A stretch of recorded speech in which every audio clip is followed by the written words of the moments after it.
Ang buhatan sa Bureau of Fire Protection adunay programa nga uplan iwas paputok, ilabi na niining pagsaulog sa Pasko ug sa pagsugat sa bagong tuig, o pinaagi ni Chief Inspector Lloyd Villaruya. Ang City Fire Marshal naghangyo siya sa katawan nga likayan ang pagpalit sa mga firecrackers nga gidili sa walaod.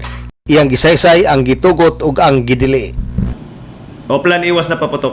Uplan iwas paputok. Okay. So ang akong gihangyo sa atong mga kaigsunan kay dili magini mawala ning atong tradisyon no na atong mga kaigsunan, especially Filipinos, that naagi mga kaigsunan nato nga mo palit og mga fireworks or firecrackers. So atong based on section 10.4.6 of 11 sa ato ang Fire Code of the Philippines, Public Act 9514, ang kanilang mga klase sa firecrackers or pyrotechnic devices nga i-allowed ibaligya mao lang kini by rocket, bawang, small triangulo, pulling of strings, paper cups, El Diablo, gagmay nga Judas belt, then skyrocket.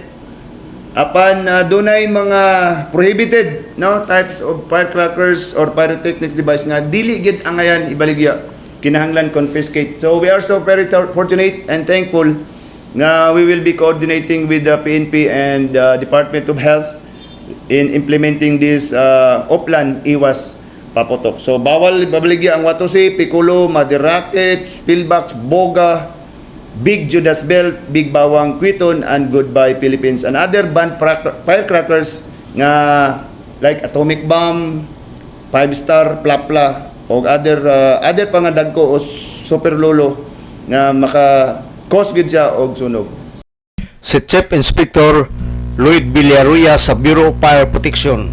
Sa laing bahin base sa permit nga gi-issue sa local government unit ning Dakbayan sa Osamis ngadto sa mga negosyante ug mga firecrackers, gitugutan lang sila sa pag-display sa ilang mga baligya kilid sa Willis Park ning atong Dakbayan.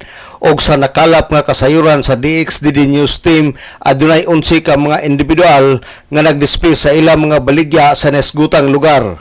Si Sergio Igbos, usa sa mga negosyante, iyang gisaysay nga nining adlaw sa Pasko hinay ang halin sa ilang mga baligya og sagara sa namalit mga bata.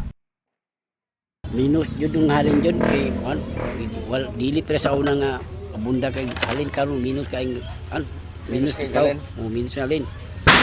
Sa una day dako day halin. Ay na puy gamay karon di kanjon nay mahali pero gamay ta. Di pa sa una nga bulto-bulto ba dagkuan kayo dagko kay palito. Kagabi gamay ra nang kumpra nimo. Gamay ra gigigo ra. Pero karong bagong tuig ambot ng daghan ra. Ambot ng kaning karong bagong tuig ka kay pag karong panahon na ang tao ron kuan ba minus kay Dili daghan ang tao. dili daghan tao gamay ra. Si Sergio Igbos, una nang gibutyag ni Fire Officer 3 Julius Borboran nga nagpasalamat sila sa local government unit pinaagi ni City Mayor Sam Norman Puentes sa pagkontrol sa pagbaligya sa mga firecrackers ning Dakbayan. Alang sa DXDD Radio Kampana, ang radyo sa simbahan, WD45 Dudong Pergamento, muduyog sa ika-75 katuig nga jubileo sa Archdiocese sa Osamis, Tanag sa Dakbayan.